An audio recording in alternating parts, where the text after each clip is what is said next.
Artlist.io.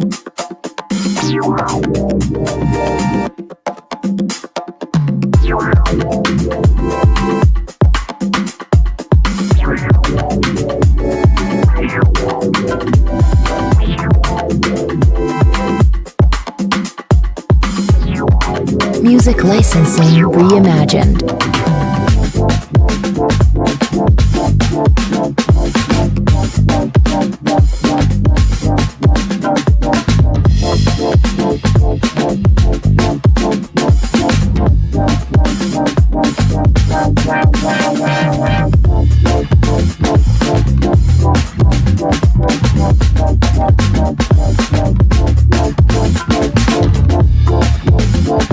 Artlist.io.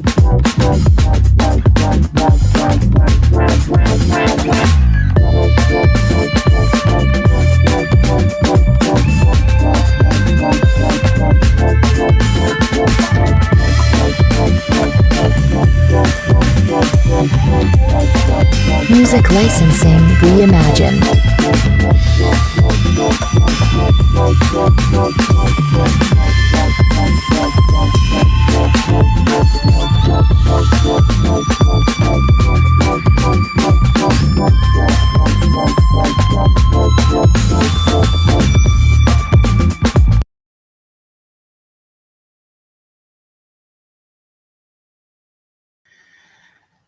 Good morning, family. Black women on this Black femicide topic.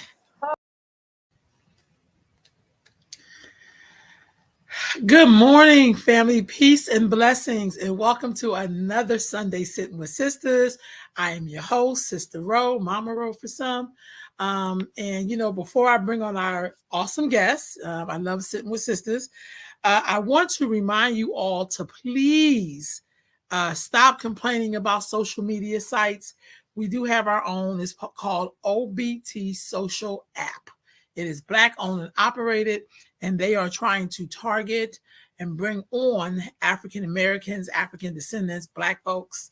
So if you haven't, please go set your page up. You can put whatever content you want up. You don't have to worry about people taking your stuff down. It's a, say whatever you need to say site. We have to get into the spirit of supporting people with our clicks, with our likes, who actually support us back.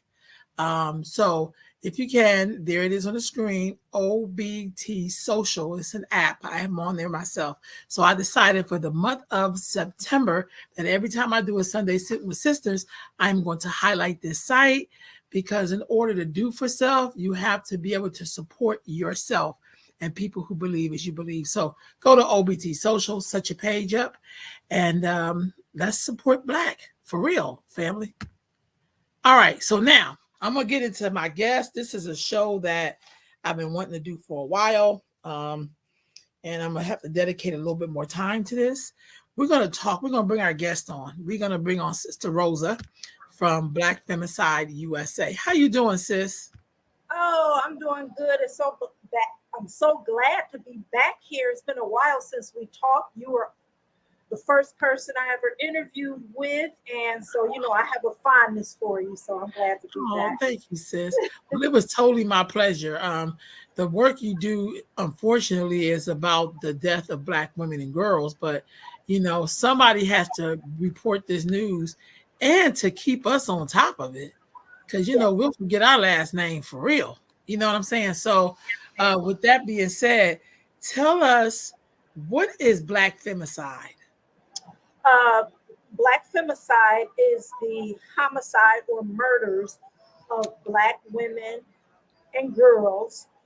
When we say femicide, it's intentional. We should say it's an intentional killing of a woman or girl. That's what femicide is.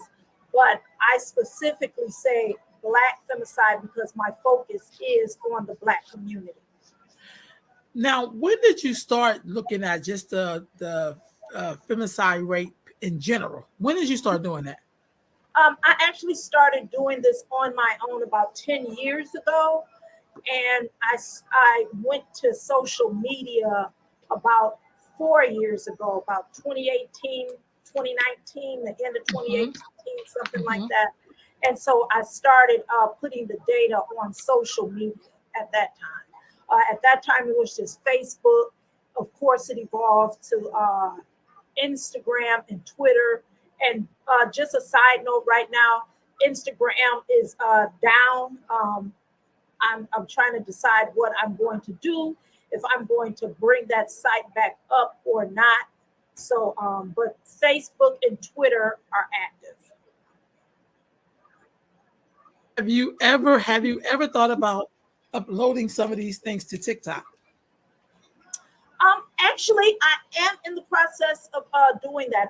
I'm actually in the process of a rebrand because I'm actually moving forward with this mission. Of course, for the longest, I have focused on the homicides, but as time moves on, we need to start focusing also not the dead, but what can we do while we're alive to try to change this trend. So the focus is not only going to be just on the homicides, but what are some of the behaviors that we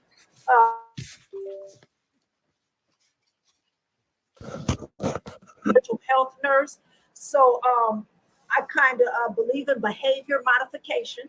So I would like to start talking about things that we can do as Black women to kind of change that trajectory. And of course, for those men who are in the community who want to engage and who are definitely somebody who has a proven track record within the community, they are also welcome to discuss this as well. Wow. So when you say that, which I think is true, men should be discussing this as much as women are discussing it. What has been the response from Black men in particular on this Um, topic? oh, okay. Initially, I can honestly say, initially, Black men were very, very resistive. I was getting a lot of pushback, and this is not to say that it hasn't stopped, but I was getting a lot of resistance in the beginning. They were calling me divisive. I'm an agent. I'm COINTELPRO. I'm, probably working for the FBI or whatnot. They were saying a lot of things like that, which is, definitely not the case. So now I'm seeing that actually more Black men are starting to engage. They are actually starting to, follow the page. They actually are submitting stories. And there have been a few that have actually emailed me to ask what can they do in their community. So I'm seeing a very small change, but it's a change nonetheless. Hmm. So that's good to hear that there's some Black men that are more receptive and at least can talk about it more. Um, like I give example with this Woman King movie. I have heard so many Black men say some ugly things about this movie. And it was mainly because it was the title Woman King. Like like somehow their place is someone's taking their place or whatever. I don't know. We watched the Game of Thrones and I don't know. Um, if it's because it was a Black woman, people are feeling some way about the movie because these are Black women showing their strength, which I know in the Black community, we are the ones holding up every damn thing. So we know that Black women are capable of doing some incredible stuff to hold family, community, race together. Um, what has been your reception from Black women on this Black femicide topic? Oh, goodness gracious. You asked me this on the heels of the march. Um, and just one quick thing. I'm so glad you brought up the Woman King because historically, when that era happened, we have to understand that women in Africa have it, at that time,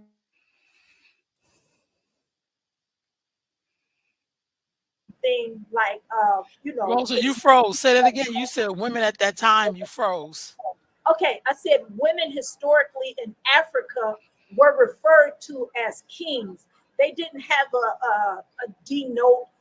It was no notation like king or queen like you see in predominantly white cultures. Even now, there is a woman who's called King Peggy. And I would task anyone to look up King Peggy.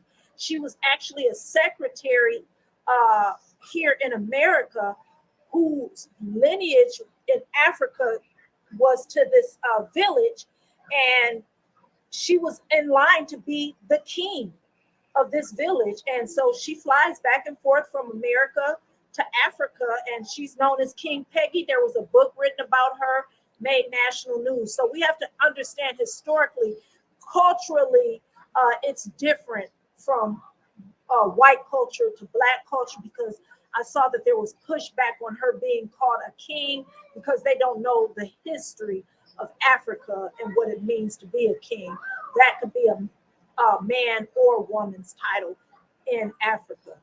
Now, moving forward, talking about from women, initially, of course, I was getting a lot of support from Black women. And that's not to say that that support hasn't, stopped. It's still there.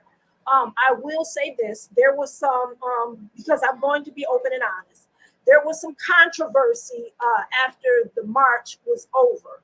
There were two women who were working with me that I decided, and you knew I used to talk about the two women who worked with me, but I decided after the march that it was time for us to kind of go our separate ways. Well, that caused a lot of backlash with them. They weren't happy with it. They tried to go on this smear campaign about me. And, of course, you're going to have some people who believe it because they didn't want to focus on femicide anyway. And then, I still have people who really are, still loyal to me. It's just that when people are not focusing on things the way you are and having the same vision that you do, you have to cut ties. And there's no ill will against them. I wish them well. But one thing that someone told me is that a lot of times Black women, when we're working together, Black women don't respect hierarchy. And I had to learn that the hard way. So I want to say that for anyone, who has any questions about me, my integrity or anything, you can always come to me, email me, I'm willing to talk about it. But what I will not do is allow anyone to smear, what I have tried to do. And that's what has been done here lately. Okay, well, let's back up a little bit. I will say this. I think when people put a lot of time into smearing people, it really lets you know that they're not who they say they are. Because if we have every 5 hours a Black woman is killed in this country, or a girl is killed in this country by someone who looks like her, in this case, it's Black men or boys, and we're going to spend time smearing another Black woman who's trying to bring awareness to it. Sometimes I wish some of us would act like we do white people. When they do stuff, we immediately go to forgiving mode. We're immediately trying to reason with them. We do not go and smear them or try to smear them. We're like trying to increase the love on Karen. Why are you doing this, Karen? So I think that really shows how deep the hatred for Black people go within Black people, some of us anyway. Yes. Because by the time we waste all of this energy on this, somebody's being murdered every 5 hours.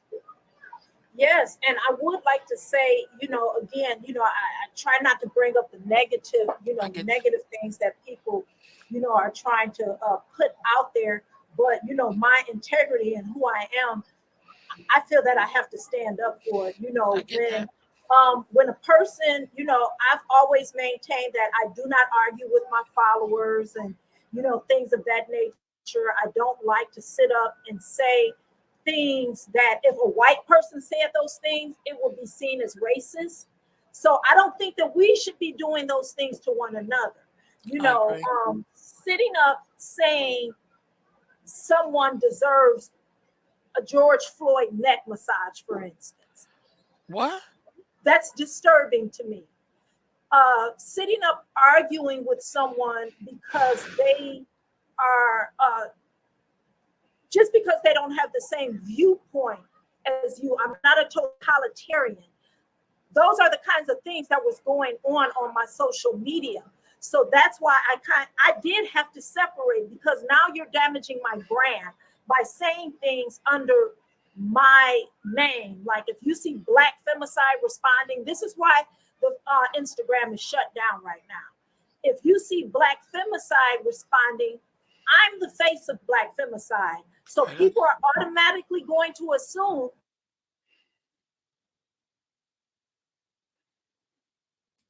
So I had to, put a stop to it. And I had to, just shut the page down. Enough was enough. And I just decided to separate ways. And also, people sometimes jump on a movement, and initially it might seem sincere, but then when you see that people may be trying to use it as a come up, I just want to put this out there, people. Grassroots movements, you're not here to make money. This isn't a money-making effort. Anybody who has done grassroots work know that it's 95% of it, you could even say 100% of it, is volunteer work. I've been doing this for so long alone without any money, any payment on my own. So when I did raise some of the money for Black Femicide, I was giving the two women stipends here and there. But then it was like at the march, they tried to put another squeeze on me, and I just was not having that. Enough was enough, and I just had to part ways. So when people are sitting up here saying things to you that are saying things about you that are damaging, it's only normal that you would go ahead and defend yourself, and that's what I found myself doing. This is the second time publicly I've talked about the issues, but I've always felt comfortable on your show. And so I want to just clear the air that everything was on the up and up. People trying to, as the young folks say, gain clout because of under the guise of Black Femicide. It's not right. It's not right. So I did separate and go my separate ways. I will say this. And I'm back to working solo. Right on, right on. So listen, I will say this. I have found, even in my own work, is that some Black women are so hurt, and I'm not making up excuses. I'm just saying that they are hurt, they are wounded, that they are so mad at Black men that they'll jump on any opportunity that we think we're going to use to kind of lessen them or down them. They'll jump on it full force. That was always my issue with feminists. Honestly, some of them, not all of them, some of the feminists I knew had a great level head. They understood, the differences, what we were really fighting for. But then there was some who were really hated the hell out of men. And I had to find my way away from them. That's not what the hell I'm talking about. You know what I'm saying? I want the right to do some things, but I am no way, in shape or form trying to erase them. My daddy's a Black man. My brother's a Black man. My nephews are Black men. I love them dearly. I'm not trying to erase them. So if you're on the man-hating thing, this is the wrong thing. Exactly. And I'm so glad that you said that, because there is another community of women, and I'm trying not to bring them up, because these women have literally went on I call it a campaign of terror. They have literally spent their time on YouTube making videos about me, that I was a fraud, that I was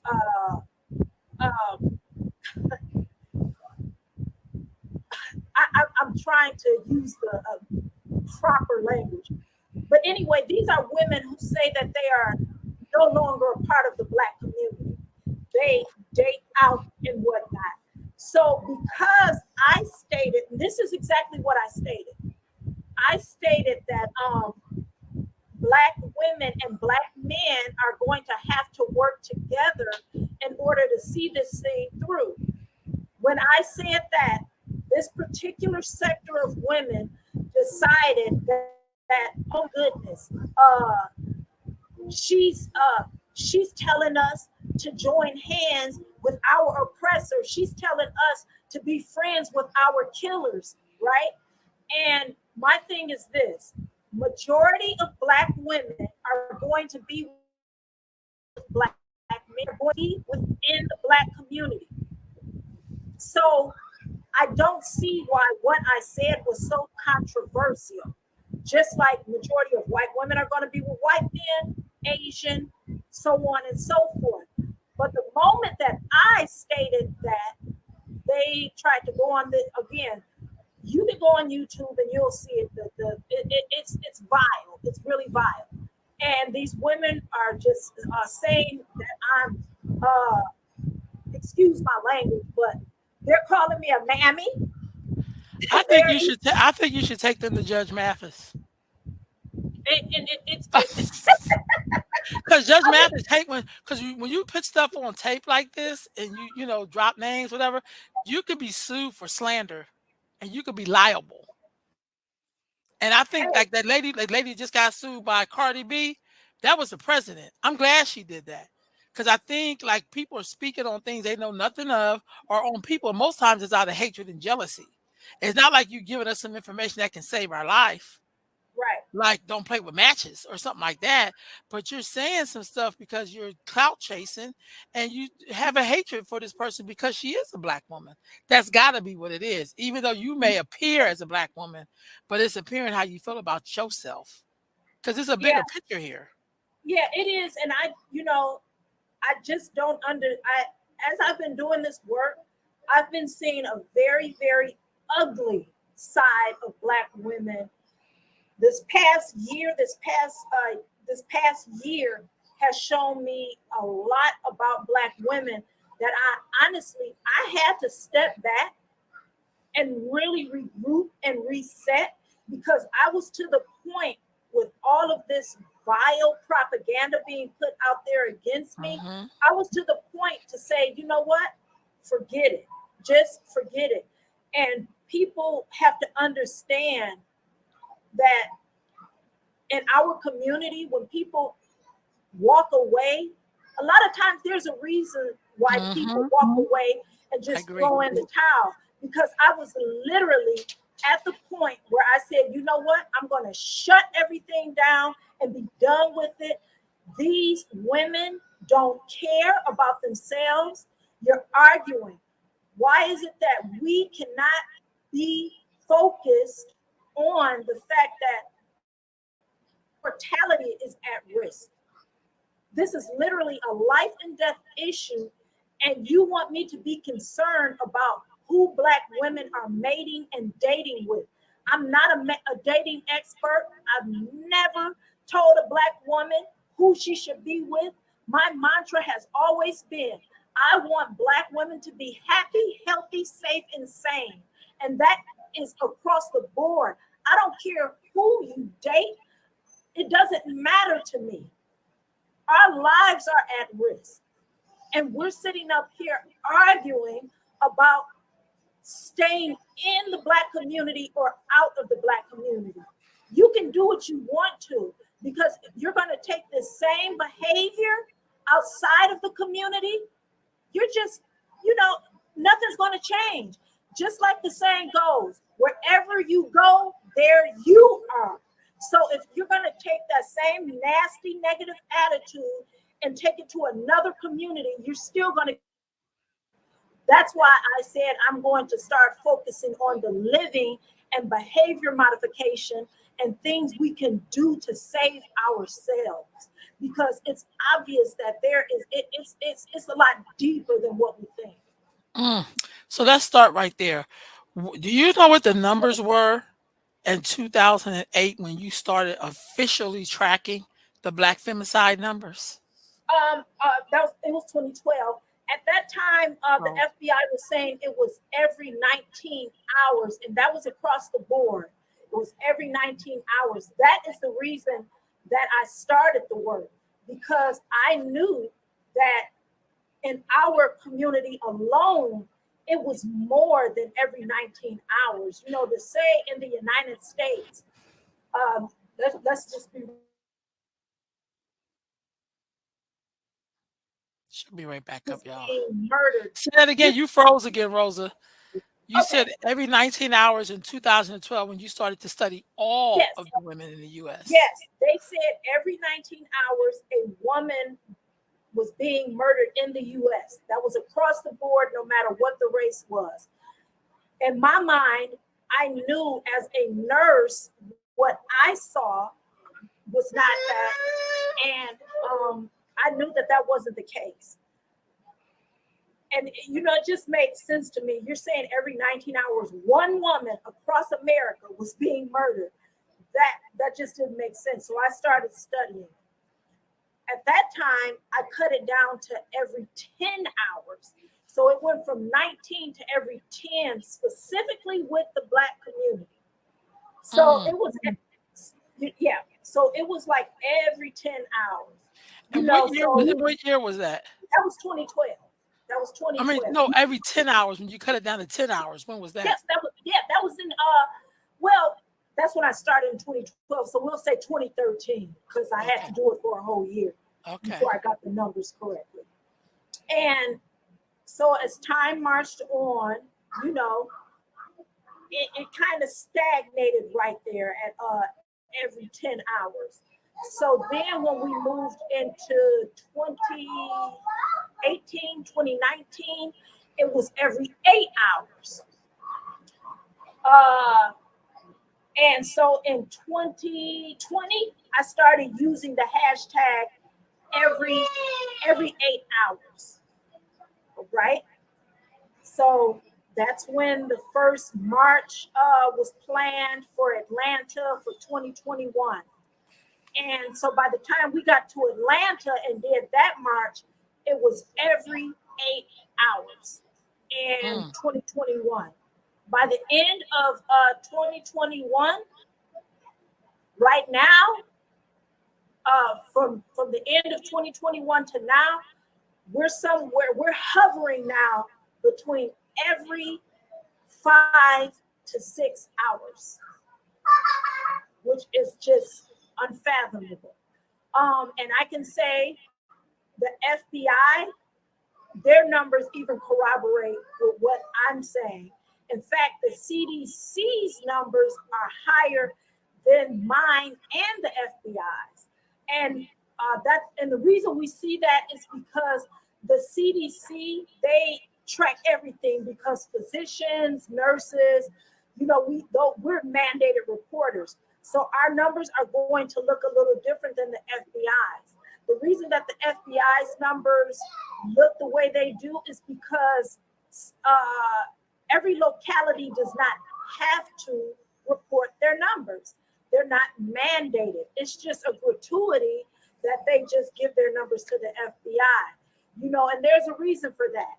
If I'm a place that I want my community to stay on a list that this is a beautiful community, this is somewhere safe, I'm not going to be reporting high crime numbers. So I'm going to make it look as though my community is safe, and that way people will come. So there's a lot of reasons why the FBI's numbers will look different than the CDC's. Okay. So in 2020, let's go 2020. What was the total number of Black girls and women murdered in just the year 2020? In 2020, we were at like 1,600. I had 1,169.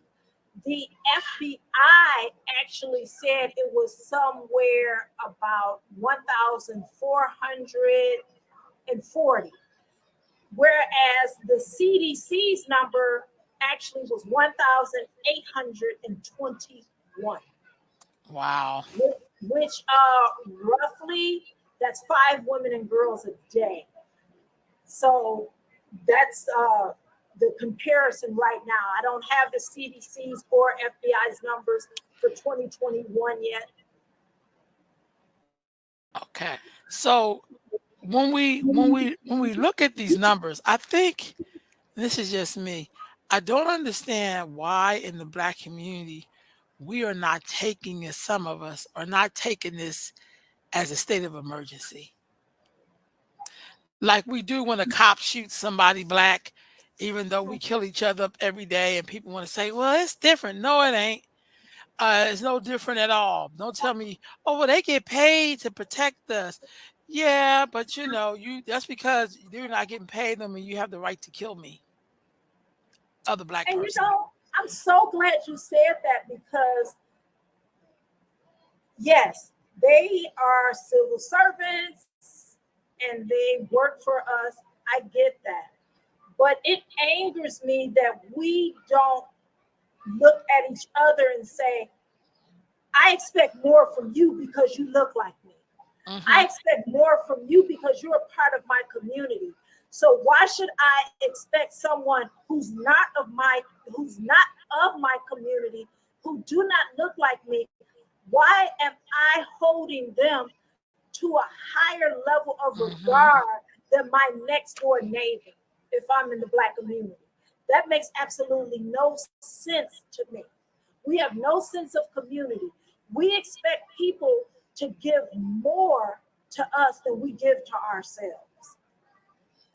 Okay, now look, I gotta pick this fool up here.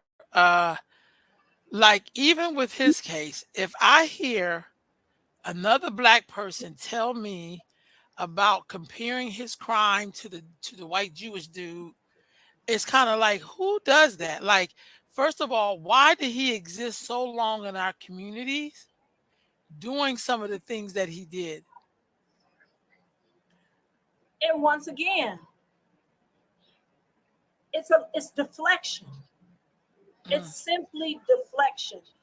We like to turn a blind eye to what's going on in our community and focus on, well, Harvey Weinstein or mm-hmm. whoever. They always want to bring up all of these other non-Black men. And while their acts were vile and everything else, I'm more concerned about somebody who looks like me. All those people that Harvey Weinstein and that other guy, I can't even think of his name, Yeah. um, they were messing with girls that look like them. Mm-hmm. And they were held accountable for the things that they did to someone within their community or culture. Why is it that we have to deflect to white folks to excuse the behavior that Black folks are doing to one another? That makes absolutely no sense. Why should R. Kelly be held accountable for what he did to a child or Yeah. children? Because it Yeah. came out he was even messing with little boys. Yeah. I actually thought when it was a little boy that was abused that the community would really go into uproar, but they didn't. They're just focused on the fact that this is a star. This is R. Kelly. Why are we doing him like this? This is a bunch of bull crap. So now we see that children, women in the Black community do not matter over the men. No matter how vile the men are, no matter how violent they are, no matter what they do in the Black community, a Black man is seen as redeemable. And he's a protected species. Yes, definitely protected. Definitely protected. And that's really sad. It really is, because that's another reason why people have have to leave. Like this particular case right here. California man captured after months of being on the run after he murdered his girlfriend's daughter. This little Yeah. baby, oh Lord Jesus. I mean, she's a little baby. And Well, you you know, know, I didn't hear it with his Tyson tough shirt on. yeah. Now, if you go on to the main page, because this is from the group, if you go on to the main page, you know, you'll see so many more different stories. Well, I'm on your page on this one. I'm on your Oh, okay. Femicide USA page. Okay, because I thought that was the group. That looks like the Mm-mm. group. No, this is on your page. I'm using the Femicide US group. That's where I pulled this from. So when I see cases like this and then I don't hear anything in our community about it, that's the kind of thing that makes you think something could possibly be wrong with some of us. When we say nothing about these acts, that means your daughters and the women are not safe in the black No, community. You're more likely to be safe with the Klan than you are with black people. and and that's true. And you know I'm what? on. I'm sorry, but that is the group, because the R. Kelly story that I have is different than the one that's showing there. So Okay. that actually is the group. But let me tell you, on the 28th of August, I'm going to count and tell you how many victims we had on the 28th. Because when I was doing the stories, I honestly could not believe how many Black women and girls were murdered on the 28th of August. Wow. And I was actually sickened. I was actually sickened to learn how many were. I was like, what the hell is this? All one day? And that's why I honestly believe these the next year is going to be very, very we're going to be startled by the numbers. So let me see: one, two, three, four, five, six, seven, eight, nine, Mm. nine. Wow. Wow. So we can say on that day it was every 3 hours. Every Wow. 3 hours. And if we're being honest, that's the rate that women and girls are being murdered in South Africa. And yet we're a first world nation having third world problems. Mm. Mm. Wow. That's disturbing. That's utterly disturbing. And what's It's more very disturbing is that in our communities, we're silent on this issue. I don't know if we're waiting for white people, a white man, white woman to say, how dare you talk about police brutality when y'all killed each other? We get mad when they say it, but to my thing is that's the truth there mhm. because you're killing up your life givers. You have no respect for them at all. And there's also in the black community, I'll be honest, there's a large number of devaluing of black women in the black community. People are always ready to put their hands on a black woman. Domestic violence in our community is off the chain. And if There's somebody been start busting the cap, it will look very different. You see brothers' bodies laying out in the street. You know, well, that's something that I do advocate for. People, sometimes I get flack for this too. But at the rate that the rate of violence against Black women and girls in the community, I am definitely a staunch advocate of the Second Amendment. I wish Black women would get armed, training, do whatever it is that they have to do to arm themselves and protect you, your children, or whomever it is I that is agree. under your care. Because at this rate, any one of us could be a target. Even I could be a target. Yeah. So we have to protect ourselves. The first thing is that, oh, well, I wouldn't want to harm, I don't want to harm a brother. I don't want to harm a black man. But that same black man is not looking at you as his sister, his mother, his daughter. He's not looking at you. That is the message that has been indoctrinated into black women and girls, is Yeah. that we have to look at every black man or boy as something familial to us when they don't do the same to us. Just like when hip hop or gangster rap was popular, when they would call women Vile's name, hoes, excuse my language, bitches and whatnot.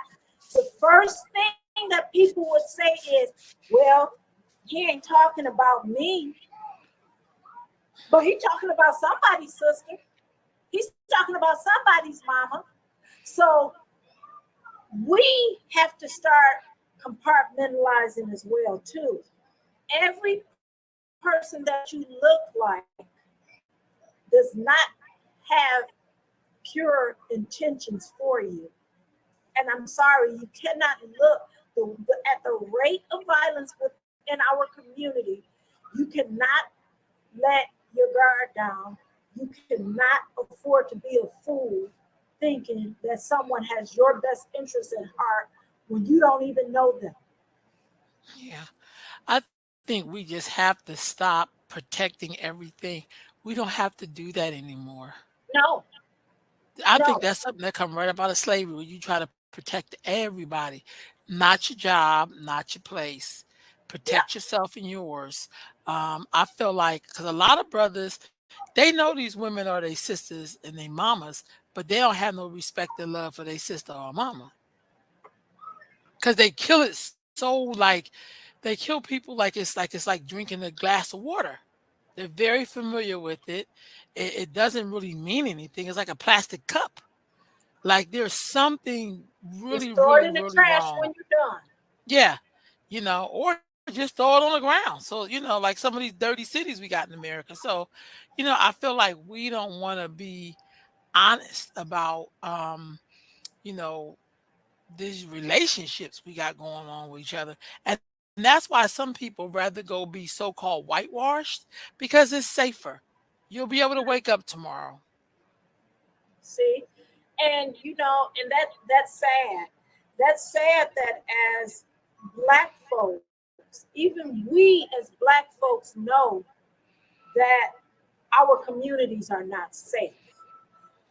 Mm, We should be able to walk around in our community just like other communities.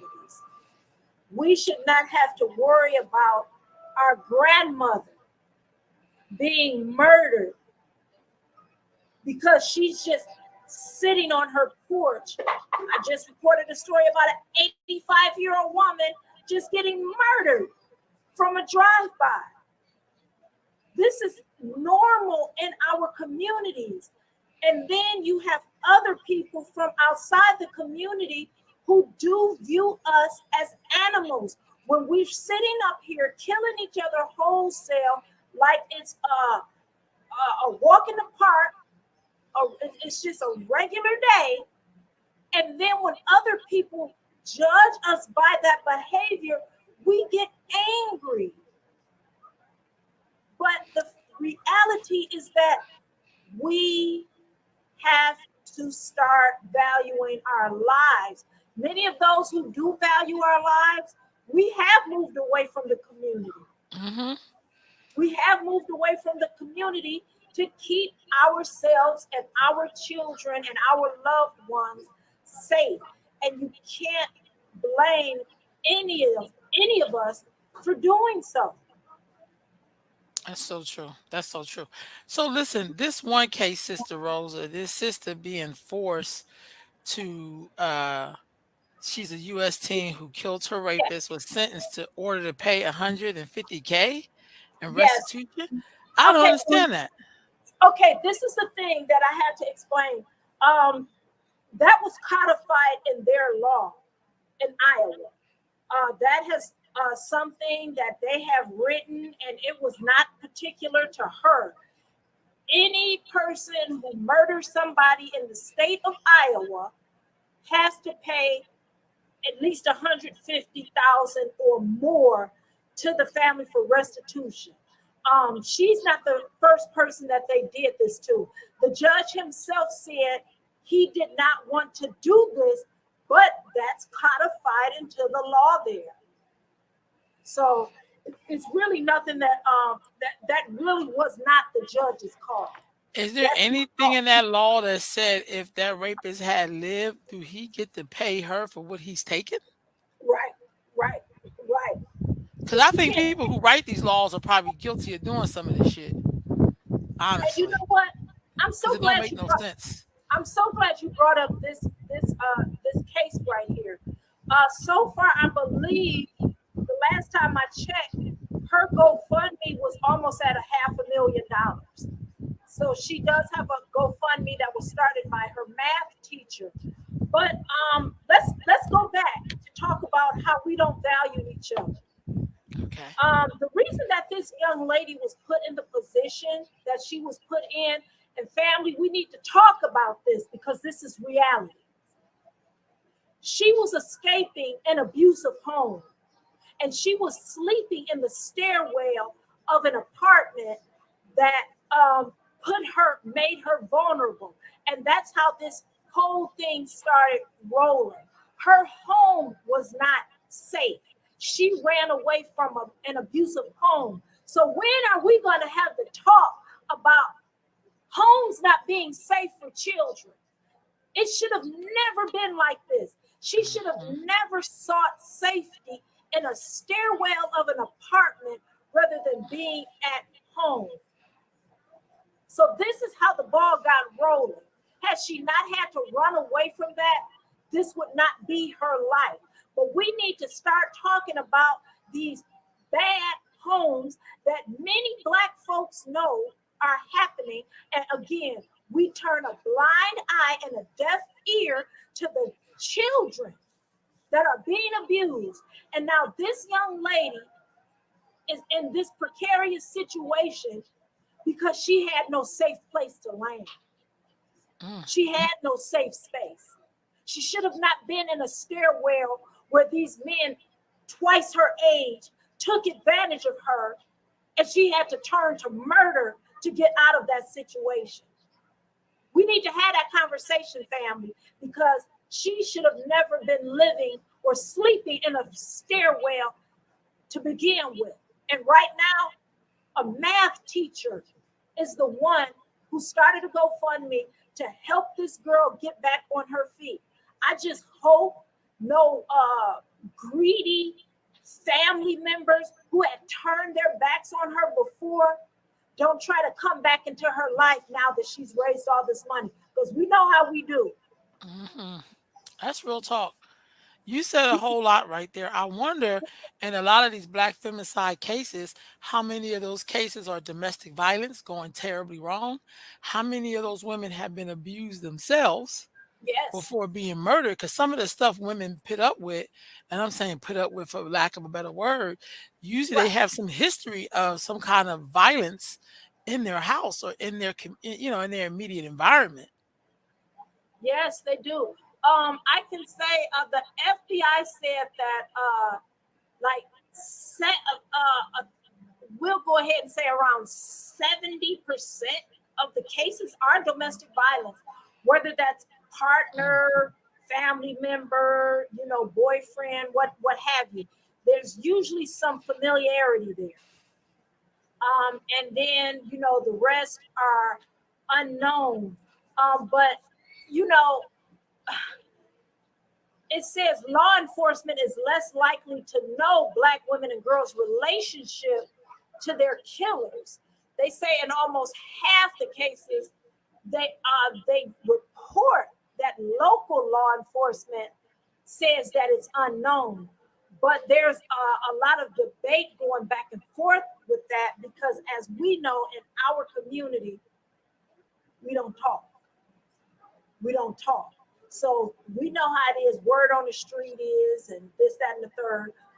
A lot of times they do know their killers. A lot of times they do know their killers. And most of the Black women and girls who are murdered by gun. Mm-hmm. And for the most part, some of us cover it up. We protect that male because I've seen us do it. Because it's their brother, their husband, their son, somebody they screwing. They always demonize the woman. She talked too much. She too loud. She was aggressive. And we come up with all of these things that say it's okay that he murdered her, and now I have to protect him. And only in our community Mm-hmm. are Black women and girls complicit in their own murders. That's real talk. I see it all the time, even on my page. I have to delete and block people off of the page because the first thing they want to say is, well, what did she do? She probably ran her mouth. She talked too much. She should not have been with him. It's always a reason after reason after reason that a Black woman or girl is complicit in her own death. And it's disgusting. We're never seen as vulnerable. We're always seen as, again, like I said, we're always seen as some sort of way it's our own fault that this violence happens to us, never the perpetrator. And I've said this before on your show. We need to get away from using mental illness as a scapegoat. Because all of these people are not mentally ill. I agree. And I'm seeing that regularly, that they want to say, oh, that brother was ill. That brother snapped. Everything is not why he don't snap when he sees the white man? Why he don't snap when the cops come? Why? That's how you know he's not crazy, because he don't snap when he see him. He only snaps when he sees you. They don't snap on authority. No. So it cannot be mental health. You got mental health problems. You snap on everybody. You know what I mean? Yeah. People who are mentally ill, because I work with the mentally ill, they don't care who you are. Right. They snap on me. They snap on others. They even snap on the men. So again, and the doctors. So people who are mentally ill, like you said, they don't discriminate. So sister, listen. In Illinois, they're gonna in January the 1st, 2023, they're gonna have non-detained offenses. This cannot be real. Aggressive battery, aggressive DUI, aggressive fleeing, arson, burglary, drug-induced homicide, intimidation, kidnapping, robbery, second-degree murder, threatening a public official. How the hell is this not something how can this be a non-detainable offense? All of this stuff is violence. I want to say this about this Illinois thing. And again, this goes back to Black folks and us using things to cover for violence in our community. The Black Caucus in Illinois. That sounds like them. The Black Caucus in Illinois is responsible for this. Why? Because they stated that many of the black and brown, because we have to throw that in there, but this was the Black Caucus that did this. Black and brown people are being, they say financially, we are not held to the same standard as somebody with money. So they're trying to say that poverty is a reason that they had to create this bill right here so that people were treated equally. So again, you have to thank your Black caucus in Illinois for this, for using oppression. And I'm so tired of the oppression Olympics in our community. They're using systemic racism to, again, excuse a lot of violence in our community. This is only going to make it worse. And as a result of this, Starbucks in Chicago is going to start closing some of their stores there because of the increase in violence. So now you have Fortune 500 companies saying they may pull out Illinois, Chicago in particular, because this is not going to do anything but increase the level of violence against those who work in those stores. McDonald's is another one that's coming out against this as well. So I also think this is why you have to increase people's ability to defend themselves. Yes. Because if somebody robs your store and you accidentally shoot them defending your property, you should be okay. If somebody was trying to murder you and you hit them first, then you should not be going to jail. If somebody's trying to intimidate you and you defend yourself, see, this could also work. We could have more Black and brown bodies laying out in the street. Maybe the right ones instead of the ones that's always the victims. I don't know. Right. I think that Second Amendment, we got to look back at that and stop being so afraid. Because you don't have to worry about the Klan. You got to worry about Ray Ray. And let's be honest. Let's be honest. That's who I'm more concerned about. Me too. That's who I'm more concerned about. And it's sad because a lot of times, I would like to shop and do different business dealings with folks that look like me, but I'm not willing to go in the hood and put my life at risk. I'm just not. I'm not willing to do that. If you got an online store, I'll shop there. But I'm just not. You have to be aware of your surroundings. Just like I won't go into sundown towns, I'm not gonna go in certain Black areas either. That just don't make no damn sense. It really don't. So, Rosa, as we start to wind down this interview, we discussed a lot of awesome stuff. I'm glad you cleared up a bunch of stuff. Tell me, how was the march? The march was the same as the year before. We didn't have a large turnout.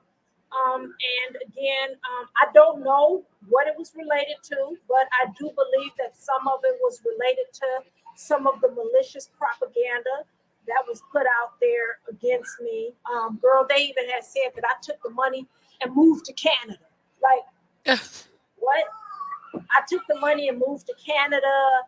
All kinds of silly things. I mean, you can't live in Canada with $36,000 no more than you can in America. In fact, the cost of living than it is in the U.S. But I believe that was partly responsible for the low turnout. I also believe that some of the things that the two former women that work with me, some of the things that they were saying under, the Black Femicide title and everything, it probably turned some people off. I've had to do some damage control. I've had to reach out to some followers who certain questionable things were said back to them. So, it was just a culmination of things, but we can't blame anybody but ourselves when we don't show up for ourselves. So, That's right. I'm really going to say that we just didn't show up for ourselves. And I'm sure that, there will be people who comment who are going to be saying certain things, but, it is what it is. You did not work behind the scenes. You really don't know. So I'm just scared. I look at it like this. This is an age-old problem for Black people. No one's going to save us but us. But if we're in the business of asking our oppressor to save us and then we drown, we deserve to drown. I'm just It, going to be honest. Our ancestors been through some horrific shit and they knew they couldn't rely on this beast. So they went ahead on and did what they had to do. I don't know what makes us think that we're going to turn around and ask the same people to free us who really want to kill you. You know, there's something terribly mentally wrong with us. And this is not a mental health thing. This is, I don't know how you fix a people like this. I don't know if you let them die off 40 years in the wilderness. I don't know. But I don't know if there's a way to correct that. And we're at the time where you may not get the next 20 years to figure that out. Because things are happening so rapidly. You know, things are still turning as you're trying to figure this out. Things are still happening. Nobody has time for you to get yourself together. It don't work like that anymore. and it's sad. It's sad because at this point, I even thought, I'm going to start focusing on a lot of the younger generation because, unfortunately, it was a lot of older Black women my age who are sitting up here doing this tomfoolery.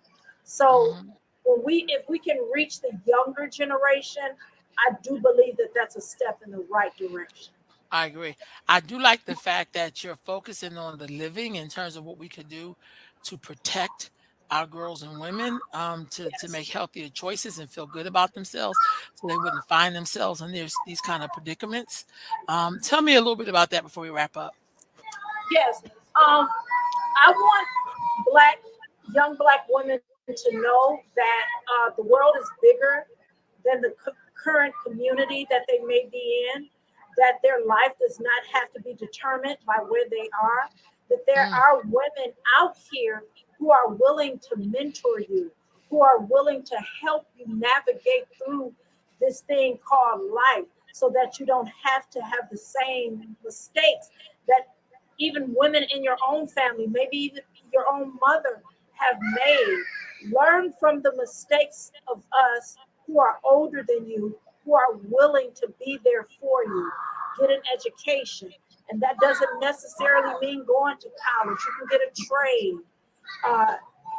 Just understand, life does not have to be what people say is a stereotype. You do not have to be anybody's baby mama. Mm-hmm. You do not have to be beholden to anyone who doesn't respect you. That you need to be selfish and pour into yourself and expect that same greatness that you pour into yourself, expect people to give that to you as well. Never accept less than what you are doing for yourself. Right on, right on. Rosa, thank you so much. Don't hang up. I'm just going to end this. Thank you all for tuning in to Sunday Sitting with Sisters. If you want to reach Sister Rosa, where can they reach you at? You can reach me on Facebook at Black Femicide US. You can reach me on Twitter, Black Femicide America, or you can always email me at blackfemicideus@gmail.com. Say that again for the people, Rosa. blackfemicideus@gmail.com. Right on. And you're on Facebook. You're on Instagram, right? Twitter? Facebook and Twitter right now. All right. There it is, y'all. Please support this sister. Be aware. Be smart enough to know the information so you can better protect yourself and then inform people around you. Sister Rosa, thank you so much for joining me today. I pray that you all have a good rest of your Sunday. Peace and blessings.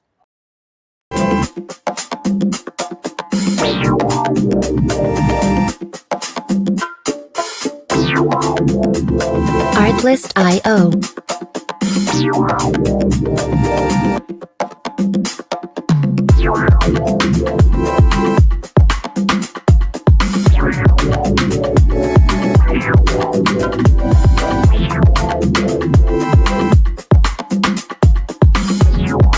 Music licensing reimagined.